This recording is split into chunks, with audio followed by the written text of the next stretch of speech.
हामी के देखिरहेका छौँ भने अब 1 महिनाभित्र फेरि अर्को निर्वाचनको घोषणा हुने बाहेक अर्को विकल्प देखिँदैन। र निर्वाचनको घोषणा हुँदाखेरि शेरबहादुर देउवा नै प्रधानमन्त्री भएर निर्वाचनको घोषणा हुनेछ। चुनाव भनेको नाटक हो र जहाँ केटाकेटी भाँडाकुटी खेलाउने हो र संविधानले एउटा प्रणाली सिस्टम बसालिसकेका छ। किन दिने? हामी बोलाएछौँ, हामी बोलाइराखेका छौँ। जसले हाम्रो काम गर्दैन, जसलाई मधेसप्रति चिन्ता छैन। हाम्रो आग्रह के छ भने अब उहाँले फेरि भनेको पनि छ, अबको खेल खेल्न पाउनुहुन्न नि भनेको छ उहाँले।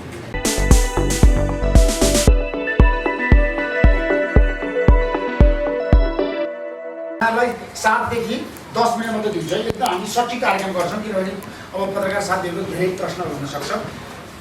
शेरबहादुर देउवा प्रधानमन्त्री गर्नु, अब विश्वासको मत मलाई चाहिन्छ। पत्रकार साथीहरू, देश बनाउनुभएका आदरणीय नेताहरू, अब विश्वासको मत यो सरकारले प्राप्त गर्छ। म पनि एउटा सांसद हुँ जसले सर्वोच्च अदालतको प्राङ्गणमा 6 घण्टा लाइन बसेर प्रधानमन्त्री शेरबहादुर देउवालाई नियुक्तिको प्रसङ्गको निवेदनसहित शनाखत गर्ने व्यक्ति म हुँ। यहाँ सायद मिन्जी पनि हुनुहुन्छ। त्यस कारणले विश्वासको मत प्राप्त हुन्छ। हामी त्यही मान्छे हौँ। सम्माननीय राष्ट्रपतिज्यूले पछिल्लो बदलिएको परिस्थिति अनुरूप निकै थोरै समय दिएर मैले धेरै थाहा भनेको छु, यदि शेरबहादुर देउवा डडेलधुरा भएको भए, यदि खड्ग प्रसाद ओली झापा भएको भए उहाँहरू काठमाडौँ आउने समय पनि थिएन। हुम्लाको त पुरै छोडिदिनुहोस्। त्यस्तो समय दिएर सम्माननीय राष्ट्रपतिज्यूले संविधानको धारा 76 को एउटा क्लज प्रयोग गरेर उहाँले बोलाउनु भयो। तर फेरि पनि संयोग बहुमत सांसदहरू भेलीमा भएको अवस्था भएको हुँदाखेरि उहाँहरूले गएर हामी धारा 76 को 5 अनुरूप कुनै पनि सांसदले आधार प्रस्तुत गरेर प्रतिनिधि सभाबाट प्रधानमन्त्री दिने आधार प्रस्तुत गर्छ भनेदेखि त्यो सम्भावना थियो र यो समयभित्र हामी तयार छौँ भनेर प्रस्तुत गरेका हामी नै। त्यो गठबन्धन अहिले पनि कायम नै छ। आज पनि त्यसको बैठक बस्दैछ, मैले सुनेअनुसार। त्यस कारणले विश्वासको मत प्राप्त हुन्छ। हिजै पनि माधव नेपालजी हुनुहुन्छ। माधव नेपालजीको अहिले रहनुभएको पार्टीको स्थिति के हो भन्ने कुरा उहाँको पार्टीको प्रतिनिधि राख्नुहुनेछ। तर हामीलाई के विश्वास छ भने माधव नेपालजी गठबन्धनमा हुनुहुन्छ। जुन सांसदहरूले शनाखत गर्नुभयो ती सांसदहरू अहिले पनि हुनुहुन्छ र विश्वास प्रकट गर्नुभएको छ। र आजको मितिसम्म गठबन्धनका नेताहरूसित गरेको कुराप्रति जे कुरा माधव नेपालजीले गर्नुभयो, चाहे राष्ट्रिय सभा चुनावको कुरा होस्, चाहे प्रदेशको मन्त्रीमण्डल विस्तारको कुरा होस्, चाहे विश्वासको मतको कुरा होस्, उहाँले गरेको कुरा इमान्दारितापूर्वक कार्यान्वयन गरेको हुँदाखेरि पार्टीको कुरा के हुन्छ? नेकपा एमाले जानुस्, तर गठबन्धन चाहिँ विश्वासमा छ। त्यस कारणले यो गठबन्धनले विश्वासको मत प्राप्त गर्छ र अगाडि बढ्छ। चुनौतीहरू छन्, प्राप्त गर्छ। ढुक्क हुनुलाई प्राप्त गर्छ। हिजै कुरा भइसक्यो। हो त्यही त फैसला गरिदिएको छ सर्वोच्च अदालतले। निवर्तमान प्रधानमन्त्री र सामान्य राष्ट्रपतिज्यूप्रति विश्वास नभएको हुँदा समय पनि तोकेर भुल समेत नलाग्ने गरी अक्षरश चाहिँ तोकेर विश्वास नभएर गरिएको यो फैसला हो। किनभनेदेखि यस्तो फैसला संसारमा बिरलै हुने गर्छ। किनभने पटक पटक प्रतिनिधि सभा भङ्ग गर्ने अधिकार नेपालको संविधानले प्रधानमन्त्रीले दिएको छैन। त्यो अधिकार र पटक पटक त्यस प्रकारका अधिकारहरू उल्लङ्घन गरेर नेपालमा एउटा अराजकताको स्थिति सिर्जनाको जुन प्रक्रियाको सुरुवात हुन लागेको थियो, त्यसलाई नियन्त्रण गर्ने, त्यसलाई कन्ट्रोल गर्ने, संविधानलाई ट्र्याकमा ल्याउने, प्रणालीलाई ट्र्याकमा ल्याउने काम चाहिँ न्यायालयले अक्षरश हरेक कुरा रौँचिरा पल्टाएर हेरेर फैसला गरेको हुँदाखेरि विश्वासको मत प्राप्त हुन्छ र सरकार अगाडि बढ्छ। 1-2टा चुनौतीहरू छन्। 5 दलीय गठबन्धन छ। अहिले भन्नुभयो यो बीचको गम्भीर प्रकृतिको राजनीतिक परिस्थितिको समीक्षा गरेर राष्ट्रिय सहमति कायम गरेर सरकारमा नै राष्ट्रिय सहमति कायम हुन्छ हुन्न मैले भन्न सक्दिनँ। तर अहिले जस्तो मधेसको समस्या लक्ष्मणजीले राख्नुभएको छ, नेपाली कङ्ग्रेस, नेकपा माओवादी, नेकपा एमाले पनि र जनता समाजवादी पार्टी पनि मधेसका मुद्दाहरूमा गम्भीर छ। संविधान बनाउने बेलामा नि छुटेका विषयहरू संविधान संशोधन गरेर हल गर्ने कुरामा हामी गम्भीर छौँ। गम्भीर भएको हुँदाखेरि चाहिँ गम्भीर मुद्दाहरू राष्ट्रिय सहमति गरेर हामी कायम गर्छौँ। त्यसो भएको हुँदाखेरि अब दलभित्रका आन्तरिक अन्तर्विरोधहरू कसरी हल हुन्छन् भन्ने कुरा उहाँहरूको कुरा हो।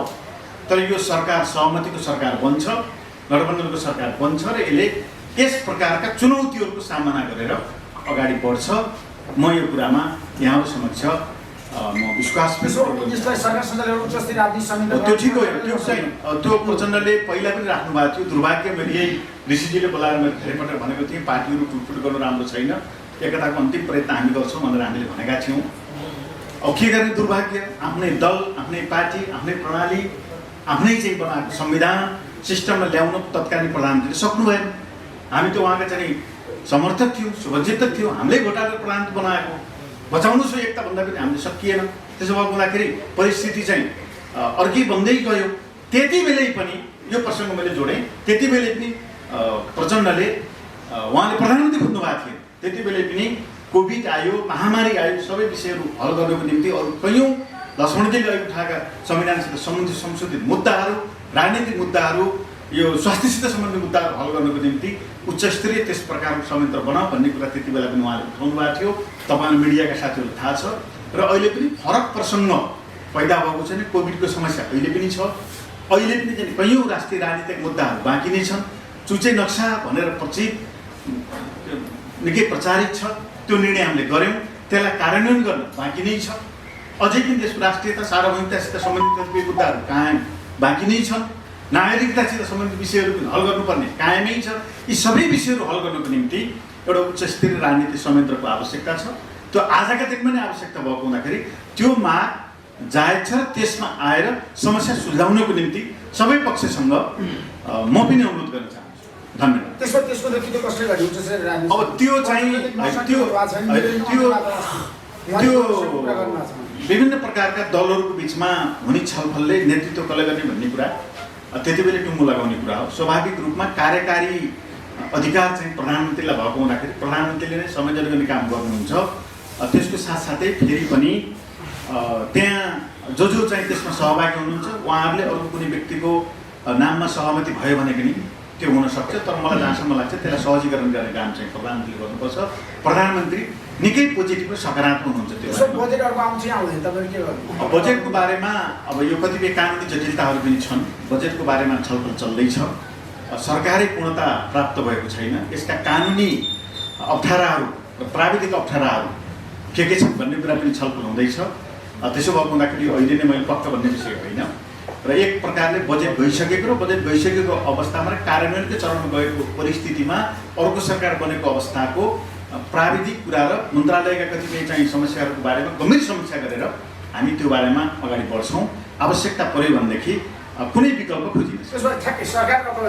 चुनावमा जाँदैन किन जाने? चुनाव मन लाएर चाहिँ चुनाव चाहिँ दुईपल्ट घोषणा गरिसक्नुभयो निवर्तमान प्रधानमन्त्रीले। चुनाव भनेको नाटक हो र चाहिँ केटाकेटी भाँडाकुटी खेलाउने हो र संविधानले एउटा प्रणाली सिस्टम बसालिसकेका छ। सर्वोच्चले त्यसलाई ट्याग ल्याउनु फैसला गरिसकेका छ। निर्वाचन आयोगलाई खेलाउन जस्तो बनाउने, 2 महिनामा 3 महिना 5 महिना तयारी गर भन्ने, फेरि भङ्ग गर्ने मजाको चुनाव। त्यस कारण अहिले 5 वर्षमा पहिला भइसक्यो चुनाव, त्यसपछि अर्को 5 वर्षमा चुनाव हुने हो। त्यस बेलासम्म यो गठबन्धन सकुशल जान्छ र यही सरकारको नेतृत्वमा राष्ट्रिय सहमति कायम गरेर निर्वाचनमा जानु देशको निम्ति कल्याण हुन्छ। हामी त्यो दिशामा अगाडि बढ्छौँ। धन्यवाद।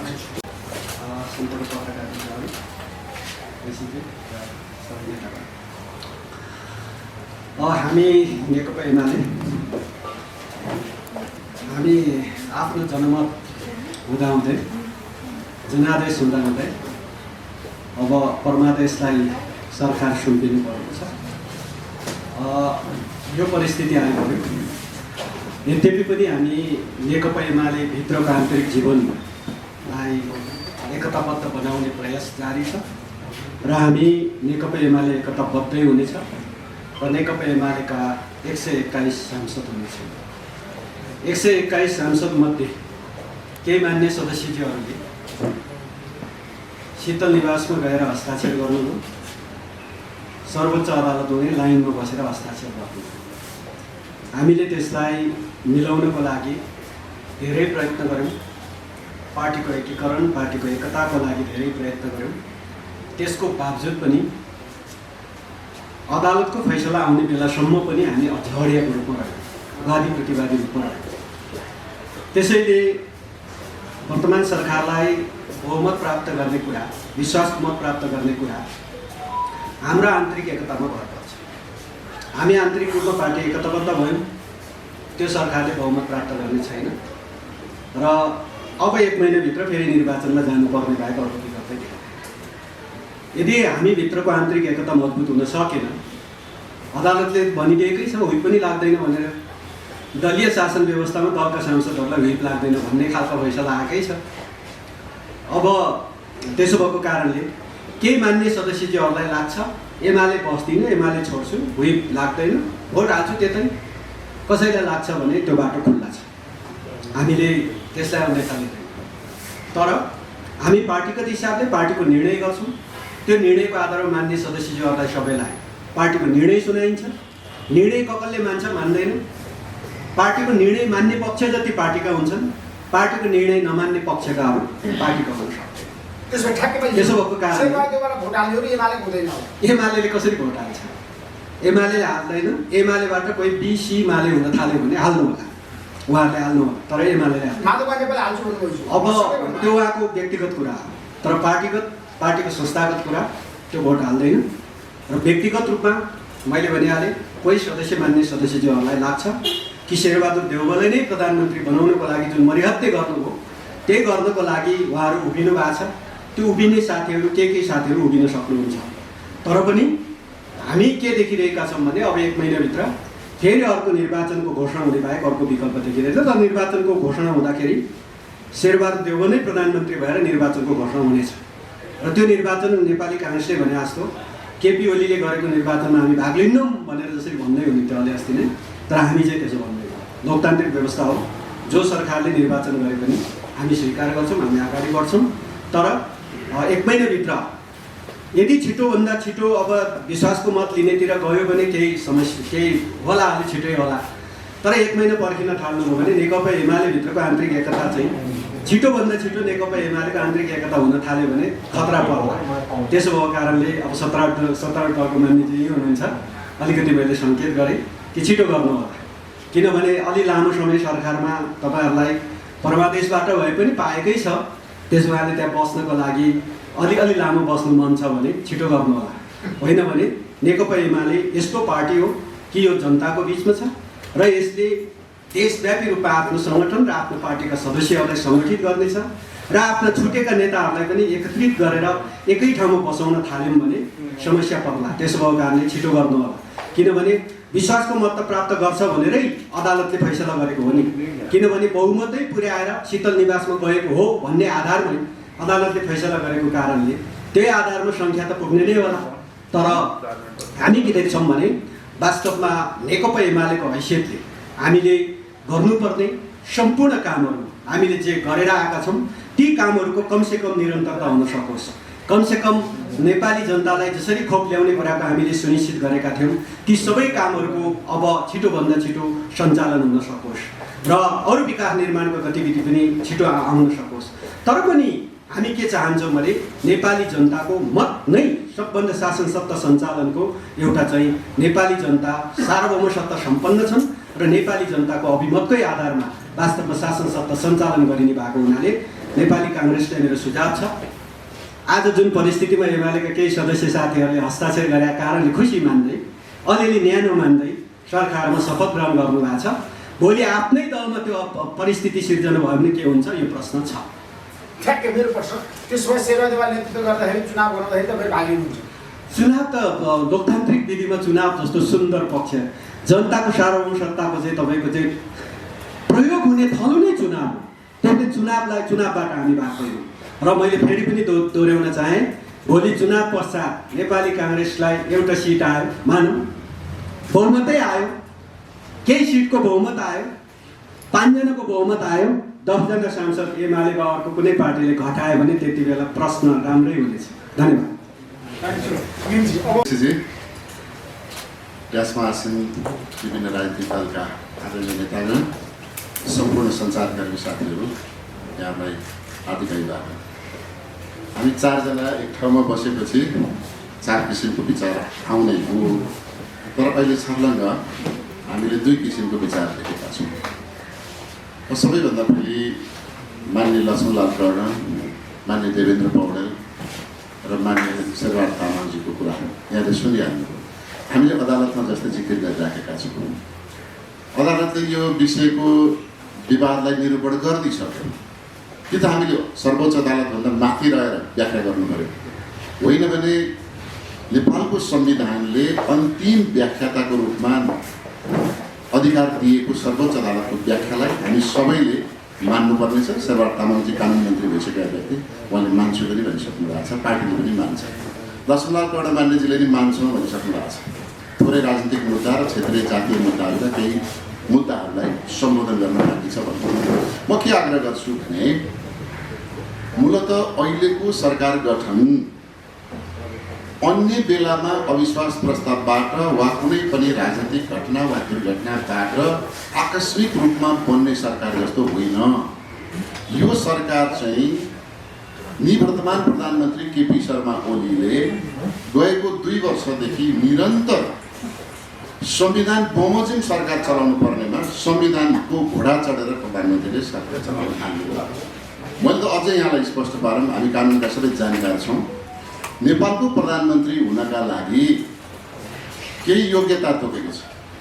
प्रतिनिधि सभाको सदस्य हुनुपर्छ, प्रतिनिधि सभामा बहुमत प्राप्त राजनीतिक दलको संसदीय दलको नेता हुनुहुन्छ। आज यहाँ 3 जना कानुनविद हुनुहुन्छ।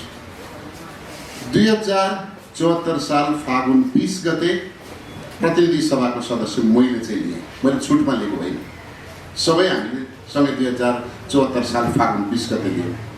नेकपा एमाले र नेकपा माओवादीको तत्कालीन एकताको नेकपाको संसदीय दलको बैठक फागुन 25 गते बस्यो। दलको नेता फागुन 25 गते तोकियो, तर प्रधानमन्त्री हामीले कति बनायौँ? 2 गते बनायौँ। योग्यता पुग्यो। मेरो एसएलसीको रिजल्ट फागुनमा आउँदैछ भनेर माघमा सरकारको चाकरी पाइन्छ? पाइँदैन। र हाम्रो संसदको व्यवस्थापिका नियमहरूले के भन्छ? प्रतिनिधि सभाको सदस्य भएको शपथ ग्रहण नलिएसम्म प्रतिनिधि सभाको हैसियतले बैठकसम्म बस्न पाइँदैन, बैठकमा प्रवेश गर्न पाइँदैन। तर उहाँ प्रधानमन्त्री हुनु। कसरी प्रधानमन्त्री? आज राष्ट्रपति जसरी अनुकूल हुनुभयो त्यसै गरी प्रधानमन्त्री नियुक्तिमा नि अनुकूल हुनु। त्यसैले संविधान बमोजिम त प्रधानमन्त्री आफै आउनुभएको थिएन र उहाँदेखि त्यही बेलादेखि उहाँले संविधानलाई ढ्याकुलाले मिचेर लैजानुभयो र पटक पटक मुलुकलाई जति बेला आफूलाई ऐन कानुन बनाउन मन लाग्छ संसद बाधक हुन्छ, अनि संसद विघटन गर्ने, अनि अध्यादेश ल्याउने, फेरि अदालतले संसद पुनर्स्थापना गरिदिन्छ, संसदमा नआउने, संसदलाई बिजनेस नदिने, अनि फेरि केही ऐन जबरजस्ती पास गर्नुपर्ने हुन्छ, फेरि विघटन गर्ने, अनि अध्यादेश ल्याउने। त्यही अध्यादेश अन्तर्गत बजेट पनि आयो, त्यही अध्यादेश अन्तर्गत संवैधानिक नियुक्ति भयो, राजनीतिक नियुक्तिहरू भयो। त्यसकारण अहिले यो नेपालमा तत्कालीन सरकारले गरेका गैर संवैधानिक, गैर राजनीतिक, अनैतिक गतिविधिका विरुद्धमा सिङ्गो राजनीतिक दलहरूको मोर्चाबन्दी भयो। त्यसैले मैले भने यो सामान्य अवस्थामा बनेको सरकार होइन। यहाँलाई लाग्ला हामीलाई सरकारमा आउन मन लागेको भए, प्रधानमन्त्री मात्रै हटाउन मन लागेको भए अविश्वास प्रस्ताव पनि त आउँथ्यो। प्रधानमन्त्रीले ठाउँ ठाउँ भन्नुभयो, तत्कालीन प्रधानमन्त्रीले अविश्वास प्रस्ताव पनि नल्याउने, मलाई विश्वासको मत पनि नदिने। दुईटा एउटै कुरा होइन र? विश्वासको मत छैन भन्ने कुरा जुनसुकै प्रक्रियाबाट कुरा गरे पनि त भयो नि। यताबाट पक्रे पनि, अगाडिबाट पक्रे पनि कान पक्रिने हो, पछाडिबाट पक्रे पनि कान पक्रिने हो। उहाँलाई संसदको विश्वास छैन भनेपछि नैतिक रूपमा आज जसरी शेरबहादुर मान्यजीले भन्नुभयो कि बहुदलीय संसदीय लोकतान्त्रिक पद्धतिमा संसदको विश्वास नभएको प्रधानमन्त्री 1 मिनट बस्न सक्छ? 48 सालमा गिरिजाप्रसाद कोइरालाले नीति तथा कार्यक्रम प्रस्तुत गर्दा आफ्नै दलका सांसदहरूले भोट नहालेपछि उहाँले सरकार राजीनामा गर्नुभएको होइन र?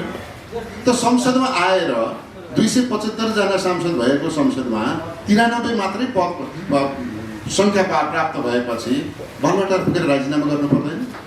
सर्वोच्च अदालतले परमादेशबाट बनेको सरकार भन्नुभएको छ। म अरूले भन्न सुहाउँछ, विद्यार्थीले भन्न सुहाउँछ, मलाई लाग्छ मान्य शेरबहादुर तामाङ शालीन स्वभाव, बौद्धिक व्यक्ति, कानुन मन्त्री, कानुनविद पनि। परमाल अदालतले प्रधानमन्त्री नियुक्ति गर्न चिठी लेखा हो र नियुक्ति गर्नुपर्ने मान्छेले बदनियतपूर्ण ढङ्गबाट नगरेपछि न्याय खोज्न अदालत जाँदा देवेन्द्र पौडेल मान्यजीले भने जस्तै पानी नै परेको थियो, ठुलो पानी परेको थियो, ओत लाग्दै भिज्दै कोभिडको बेला ज्वरो आउला कि भनेर मुलुक बचाउनका लागि स्वास्थ्यको ख्याल नगरिकन हामी लाइन लागेर ऋण दर्ता गरेका हौँ। म सानो उदाहरण दिन चाहन्छु। एउटा ए भन्ने व्यक्तिले बी भन्ने व्यक्तिको ऋण खायो, समयमा तिरेन, उसले अदालतमा गएर उजुरी गर्यो भने अब त्यो पैसा तिर्नुहोस् भनेर अदालतले फैसला गरिदियो भने कि अदालतले तिर भनेर तिरेको हुन्छ कि तिर्नु पर्ने भएर तिरेको हुन्छ।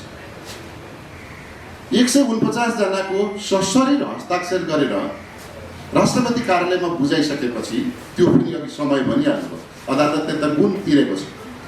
राष्ट्रपतिले चाहिँ सबै दल मिलेर पनि होइन, व्यक्ति व्यक्ति मिलेर बहुमत आउनुहोस् भन्दा 21 घण्टाको समय दिने।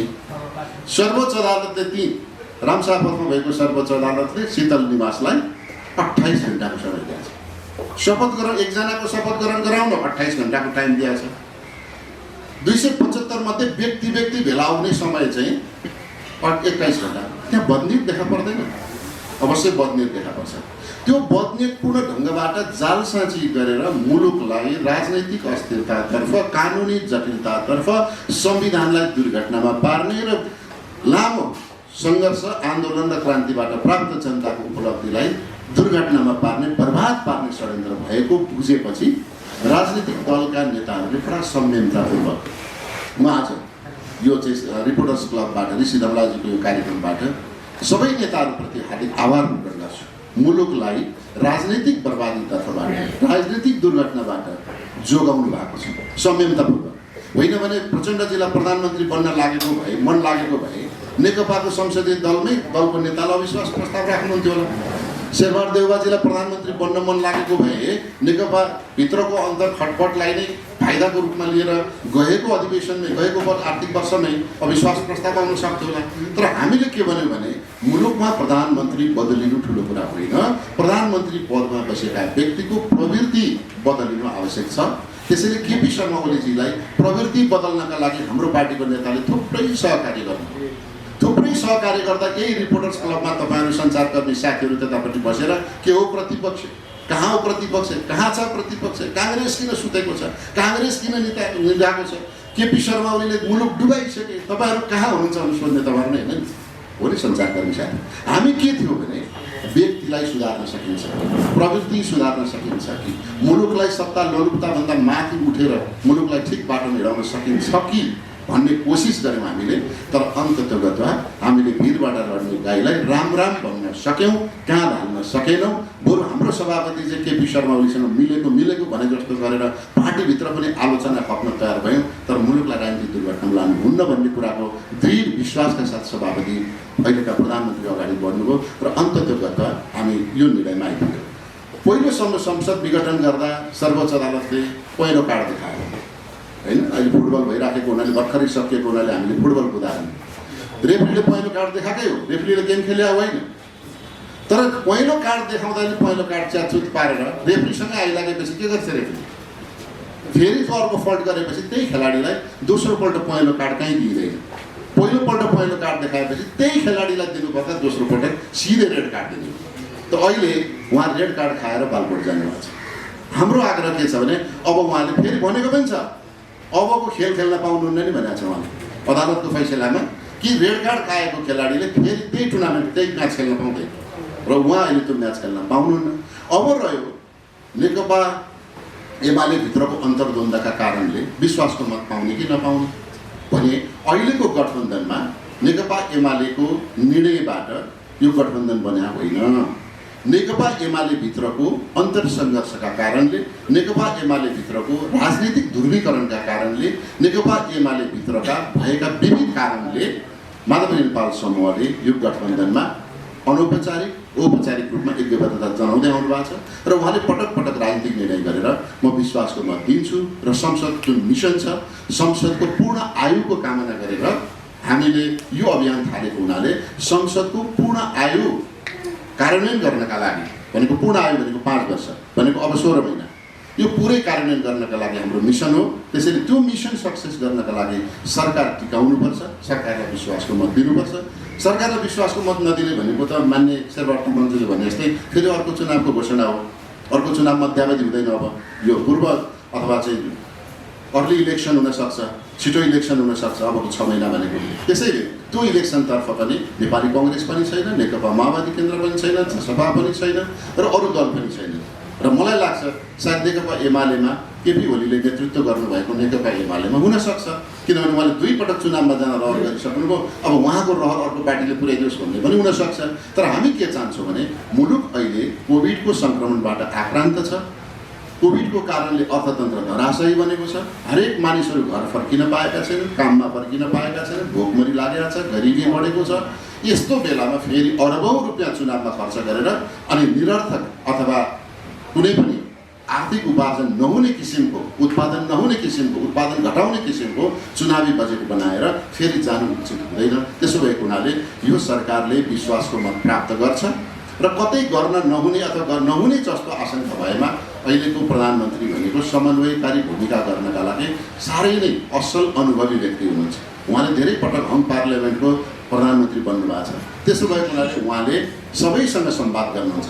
हिजोको तिक्ततालाई बिर्सिएर अब राष्ट्रिय राजनीतिलाई ठिक बाटोमा लैजानका लागि हिजो आफैले जानेर गर्नुपर्थ्यो, अब अदालतले जा भन्यो हामीलाई। त्यसो भएको हुनाले अदालतको आदेश अथवा परमादेशलाई सम्झेर होइन, हामीले उभिएको माटोमा हामीले देखेका भोगेका जनताको बिचमा उभिएर अब यो मुलुकलाई ठिक बाटोमा लैजानका लागि हामी सबैले राष्ट्रिय सहमतिको वातावरण बनाउनुपर्छ। त्यो अघि नै देवेन्द्र मान्यजीले भनिसक्नुभयो, कसको नाममा कसको बारेमा हुन्छ भन्दा प्रधानमन्त्री शेरबहादुर देउवालाई बनाउनेमा सहमति भयो। अब हामीले राष्ट्रिय सहमतिको वातावरण बनाउनका लागि स्वयं प्रधानमन्त्रीले त्यो पहल गर्नुपर्छ। पहल गरिसकेपछि मलाई लाग्छ अधिकतम विश्वासको मत प्राप्त हुन्छ। त्यो प्राप्त भइसकेपछि औपचारिक रूपमा संविधान बमोजिम निर्वाचन हुन्छ, 5 वर्षको आयु हुन्छ संसदको, सरकारको आयु लम्बिन्छ।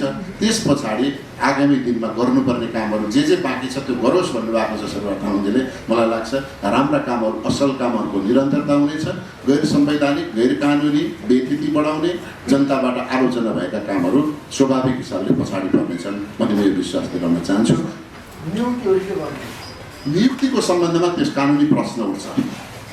जुन राजनैतिक नियुक्तिहरू छन् अथवा त्यो ठाडो नियुक्तिहरू भएका छन् त्यसलाई सरकारले विवेकपूर्ण ढङ्गबाट निर्णय गर्छ।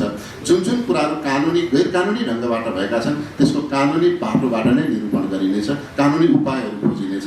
तर धेरै मलाई लाग्छ संवैधानिक परिषदलाई छलेर, संसदलाई छलेर, संसदीय सुनवाईहरूलाई छलेर भएका नियुक्तिहरू अथवा पर्दा पछाडिबाट अँध्यारो कोठामा भएका नियुक्तिहरू बदर गरी पाऊँ भनेर अदालतमै रिट निवेदन परेका छन्। त्यसका लागि अदालतको आदेश पर्खनु पर्ने नै हुनुहुन्छ होला। त्यसैले काङ्ग्रेस कानुनभन्दा बाहिर, काङ्ग्रेस विधिभन्दा बाहिर र काङ्ग्रेस न्याय निरूपण गर्ने वैधानिक प्रक्रियाभन्दा बाहिर गएर केही पनि निर्णय गर्दैन। र अहिले मुलुकलाई जे आरोपबाट केपी शर्मा ओलीले मुलुकलाई कानुन बमोजिम चलाउनु भएन भनेका छौँ, त्यसै हुनाले हामी कानुन बमोजिम फेरि पनि त्यही बाटो दोहोऱ्याउँदैनौँ, हामी ठिक बाटोमा जान्छौँ र त्यही अनुसार कानुनी बाटोबाट नै सबै कुराको निरूपण हुन्छ। जीसीजीको जिज्ञासा चाहिँ छिटै भइदियो हुन्छ जस्तो लाग्छ, होइन, लागेको होला। तर हामी के चाहन्छौँ भने विश्वासको मत लिनुपर्ने 30 दिनको समय छ। धेरै राजनीतिक दलहरू मिलेर गठबन्धन बनेको छ। विगतका गठबन्धनहरूमा तिक्तताका कारणले गठबन्धन नटिकेको हामीसँग अनुभव छ। त्यसैले यो गठबन्धनको आयु आउने चुनावसम्म निरन्तर कायम राख्दै विश्वासको मत प्राप्त गर्नुपर्ने भएको हुनाले ती सबै कुरालाई ख्याल गरेर यथाशीघ्र मन्त्री परिषदको विस्तार हुन्छ, मन्त्रीमण्डलको विस्तार हुन्छ र सोही अनुसार सबै दलको सहमतिबाट सरकार बनाउने भएको हुनाले बढीमा 1 हप्ताको समय लाग्छ भन्ने मेरो अनुमान छ। मलाई लाग्छ 1 हप्ता, किनभने यो चाहिँ फेरि ठ्याक्कै दसैँको तिहारको नीति तोके जस्तो विषय होइन, राजनीतिक विषय। गत 76 सालदेखि नेकपाभित्रको खटपट अहिले 78 सालमा आइपुग्यो भने होइन, छिटो टुङ्ग्याउनुपर्छ भनेको कुरा त आइपुग्यो भने मन्त्री परिषद गठन गर्ने कुरा, विस्तार गर्ने कुरा चाहिँ केही समय दलहरूको बिचमा छलफल हुन्छ, दलहरूका आफ्ना किसिमका अडान हुन्छन्, ती अडानहरूमा छलफल संवादहरू हुन्छ, त्यसबाट निस्केको निष्कर्षका आधारमा सहमति कायम गर्नुपर्ने भएको हुनाले अब मलाई लाग्छ, मेरो अनुमान सबै नेताहरू चाहिँ द्रुत गतिमा लाग्नु भएको छ। हिजो पनि छलफल भयो, आज पनि छलफल भइराखेको छ र यसले निरन्तरता पाउँछ र छिटै नै हामीसँग टाइम छैन, किनभने अहिले यो चाहिँ अतिरिक्त समयमा हामी राजनीतिमा कामहरू गरिराखेका छौँ। त्यसो भएको हुनाले जनताहरू आतुर छन्, हामी ढिलो गरी आइपुगेका छौँ, हामीले छिटो सबै निर्णय गर्नुपर्छ, एक हप्ताभन्दा बढी नजाला भन्ने विश्वास छ। एउटा प्रश्न लास्ट त्यसमा तपाईँ माधवमा नेपाल समूहलाई सरकारमा ल्याउनु हो होइन, सरकारमा सबै आउनुहोस् भन्ने हाम्रो आग्रह छ, सबै आउनुहोस्। आखिर यो प्रत्यक्ष अप्रत्यक्ष चुनावी सरकार हो, यो वैधानिक ढङ्गबाट विगतको चुनावमा किन भाग नलिएको भनेर शेरबहादुर तामाङ मान्यजीले उठाउनु भएको छ। विगतको चुनाव असंवैधानिक भयो, लहरमा घोषणा गरियो, यो विधि सम्मत भएको भए हामी भाग लिन्थ्यौँ। त्यसले हामीले के भन्यौँ भने विधि सम्मत आउनुपर्छ। विधि सम्मत भनेको संविधानले संसदको आयु 5 वर्ष तोकेको छ। त्यो 5 वर्षका लागि 5वटा धारा छन्। धारा 1 उपधारा 76 को 1, 2, 3, 5 र 7। त्यो 7 सम्ममा जाँदाखेरि सरकार चाहिँ संसदको आयु समाप्त हुन्छ। त्यसैले अहिले हामी 5 मा छौँ। यो 5 लाई टिकाएर हामी 6 र 7 को प्रयोग, 6 को प्रयोग हुन्छ, 7 को प्रयोग गर्नु नपरोस् भन्नेमा छौँ। यदि 7 को प्रयोग गर्नु पर्यो भने यो संसदको आयु कम हुन्छ। त्यसैले हाम्रो यो गठबन्धनको लक्ष्य संसदको आयु घटाउने होइन, संसदको आयु पुरा उपयोग गर्ने भएको हुनाले अब हामी सबैलाई सरकारमा आग्रह गर्छौँ। सरकारमा आउने वातावरण छैन। लक्ष्मीनारायण मान्यजीले भने जस्तै भने म उहाँलाई स्मरण गराउन चाहन्छु, संसदमा आज त्यही पार्टी हो जुन पार्टीका कारणले संविधान संशोधन प्रस्ताव पास भएन, त्यसै भएन। देवेन्द्र मान्यजी यही हुनुहुन्छ।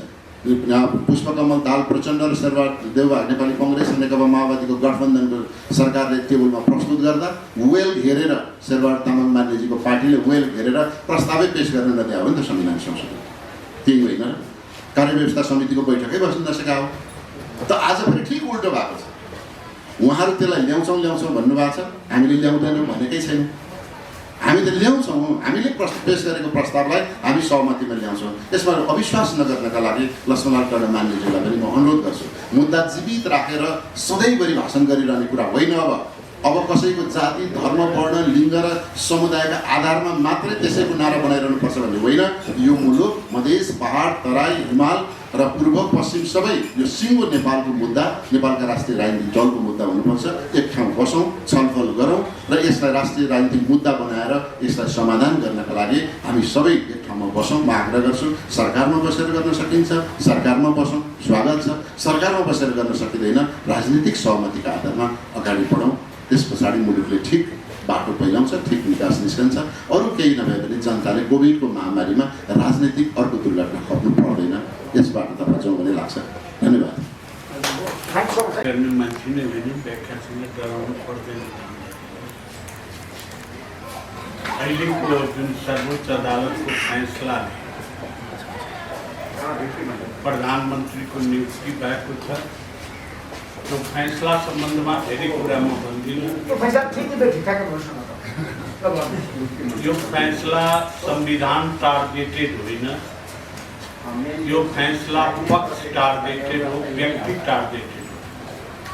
र अदालतले जब पक्ष टार्गेटेड, पक्षलाई लक्ष्यमा राखेर एउटा पक्षलाई मजबुत गर्ने किसिमबाट जे मनमा लाग्यो त्यो सब कुरा गर्छ भने त्यो पक्ष टार्गेटेड हुन्छ, व्यक्ति टार्गेटेड हुन्छ। त्यसकारण यो फैसला राम्रो होइन, संविधान सम्मत होइन।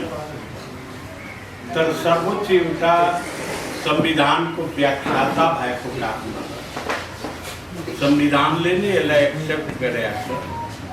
संविधानको अन्तिम व्याख्याता सर्वोच्च अदालत भएको कारणले जे जस्तो फैसला गर्यो त्यसलाई मान्नुपर्छ। र म वर्तमान प्रधानमन्त्री केपी शर्मा ओलीजीलाई र सम्माननीय राष्ट्रपतिजीलाई धन्यवाद दिन्छु। जे जस्तो फैसला आयो भने यो फैसलालाई स्वीकार गर्नुभयो र देशमा द्वन्द्वबाट बचाउनुभयो। जुडिसियल र जुडिसियरी र एक्जिक्युटिभको झगडाबाट बचाएर देश जोगाउनुभयो। त्यस कारणले म धन्यवाद दिन्छु। अहिले यो फैसला सम्बन्धमा यति नै भन्छु।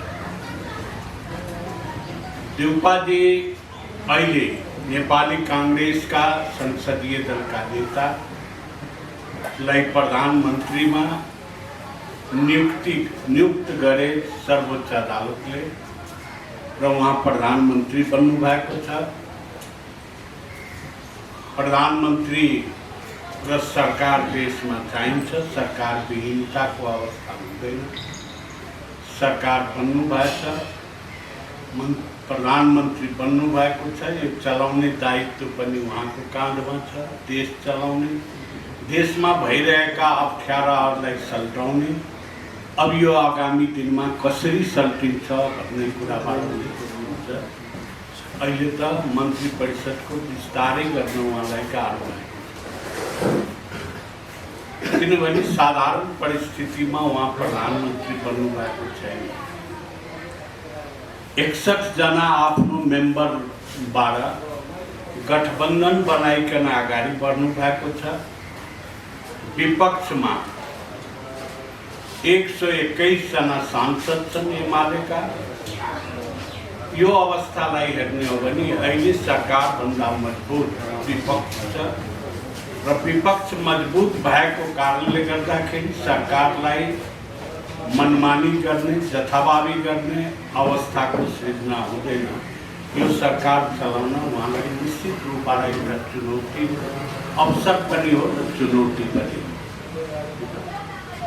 अब धमलाजीले तपाईहरु के गर्नुहुन्छ भन्ने कुरा सोध्नुभयो भने उपेन्द्रजीको उहाँ एडभाइजर भएको कारणबाट उपेन्द्रजी मत दिनुहुन्छ वा उहाँले हेर्नुभयो होला यो गठबन्धनमा आउनुहुन्छ, त्यस कारणले उहाँको मत प्राप्त हुन्छ भन्ने कुरा उहाँले आकलन गर्नुभयो होला र प्रश्न साथ उहाँले भन्नुभयो। तर हामीले अहिले विश्वासको मत दिन गइरहेका छैनौँ। यो मेरो विचार हो। पार्टीको संसदीय दलको भोलि बैठक छ, भोलि तय हुन्छ अन्य कुराहरू।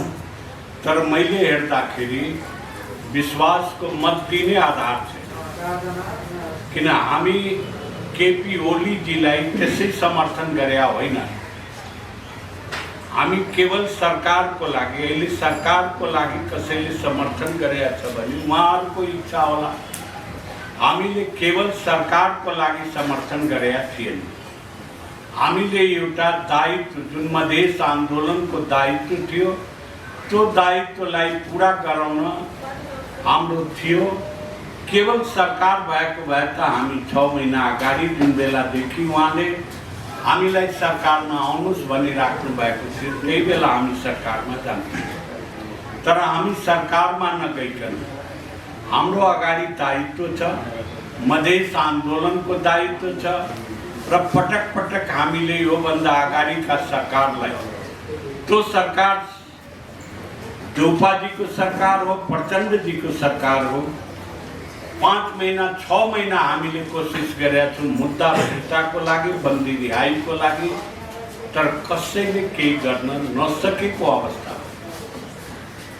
बाँकी भएका जुन कि जिल्ला अदालत वा सुरु कार्यालयमा जुन मुद्दा थियो, त्यो मुद्दामा करिब 140-141 जना माथिको मुद्दा फिर्ता भयो। यो हाम्रो माग मध्येको माग थियो। त्यसपछि आज करीब 5.5 लाख व्यक्ति राज्यविहीन, नागरिकता विहीन भएर बसेका छ। यस्तो पनि देश हुन्छ, बाबु नागरिक, आमा नागरिक, छोराछोरीहरू अनागरिक। टार्गेट मधेसलाई गरिकन गरियो। त्यसमा हामीले करिब 1 महिना कम्प्लिट हामीले वार्ता गर्दाखेरि नागरिकतामा विभिन्न प्रश्नहरू छ, विभिन्न विवादित पनि छ। तर निर्विवाद भएको प्रश्न जुन हो, जन्मसिद्ध नागरिक जसको बाबु र आमा दुईटै नागरिक छ, त्यो नागरिकका सन्तानहरूले नागरिकता पाउनु पर्यो। यो संविधानको स्पिरिट हो। संविधानले नै कुनै पनि नेपाली नागरिक नागरिकताबाट वञ्चित हुनु हुँदैन भन्ने कुरा प्रष्टै लेखिराखेका रहेछ। ठ्याक्कै लक्ष्मण झाजी मैले बिचै म तपाईँलाई भनिदिएँ, अब तपाईँलाई अन्त गर्दैछु, त्यसपछि तपाईँ ठ्याक्कै विश्वासमा दिनको लागि तपाईँले माग सम्बोधन गर्नु पर्यो। मैले भन्दैछु। अनि संविधान संशोधनको मुद्दा हाम्रो धेरै पुरानो मुद्दा थियो, त्यसको लागि कमिटी पनि गठन भयो। नागरिकताको प्रश्न अहिले अन्तरिम आदेशबाट सर्वोच्चले रोकिदिए। किन रोके त्यो आफ्नो ठाउँमा होला। म सर्वोच्च अदालतमा त आफै 30 वर्ष अदालतमा दौड्या हुँ, झोला लिएर मन्त्री। त्यस कारणले म अहिले पनि सम्मान गर्छु, तर यस्तो अन्तरिम आदेश सायदै देख्नुभयो होला। संविधानको कुनै अक्षरमा विवाद छैन। जुन नागरिकता विधेयक सरकारले आयो त्योमा विवाद छैन। त्यो तपाईँको 2.5 वर्ष करिब समितिमा बस्यो। समितिको छलफलमा विवाद छैन। त्यो संसदमा पुगे, त्यहाँ पनि विवाद छैन। संसद विहीनताको अवस्था, त्यो पास हुन सकेन भने अध्यादेश बाहेकको बाटो नभइकन त्यसलाई अध्यादेश जारी भयो। सर्वोच्च अदालतले रोकिदिया छ। भोलि फैसला जे होला, यो त अन्तरिम आदेशसम्म जारी भएको छ। यस किसिमबाट हाम्रो माग पुरा भएको कारणले गर्दाखेरि हामीले हाम्रो दायित्व थियो, हाम्रो प्रतिबद्धता थियो। जसले हाम्रो माग पुरा गर्छ त्यसलाई हामी समर्थन र सहयोग गर्छौँ भन्ने भनेका थियौँ। त्यही कारणले हामी समर्थन गर्यौँ र लास्ट आवरमा सरकारमा पनि प्रवेश गर्यौँ। अब त्यो सरकारको बारेमा म धेरै भन्दिनँ, यहाँहरू आफै सोच्नुभयो होला। त्यसकारण आजको अवस्थामा तपाईँको माग पुरा गरे भने त्यसलाई हामीले विश्वास गर्ने, हाम्रो माग पुरा गर्छ। जसले कि 6 महिनाभित्र गरेन। स्वयं प्रचण्डजीको सरकार थियो, उहाँको कुरा एउटा अटर्नी जनरलले टेरेन र मुद्दा फिर्ता भएन। अब कुन विश्वासमा हामीले विश्वास गर्ने? देउपाजीको सरकार थियो, देउपाजीको सरकारमा हामीले त्यत्रो पहल गर्यौँ। बडा मुस्किलले एउटा 4 बुँदे संशोधन संविधानमा आयो, त्यसमा पनि हाम्रो त्यस कारणले के छ भने अहिले हाम्रो सामुमा हामी किन दिने भन्ने भन्दैछौँ। किन दिने? हामी बोलाएछौँ, हामी बोलाइराखेका छौँ। जसले हाम्रो काम गर्दैन, जसलाई मधेसप्रति चिन्ता छैन, मधेसको भोटसँग मात्रै चिन्ता छ। मधेसमा काङ्ग्रेस पार्टी छ भन्छ, माओवादी पार्टी छ भन्छ, उपेन्द्र यादवजी भन्छ, तर मधेसको मागको सुनवाई गर्दैन भने हामी त्यो सरकारलाई समर्थन गर्दैनौँ। समर्थनसम्म गर्दैन भने सरकारमा जाने त कुरै ल धन्यवाद।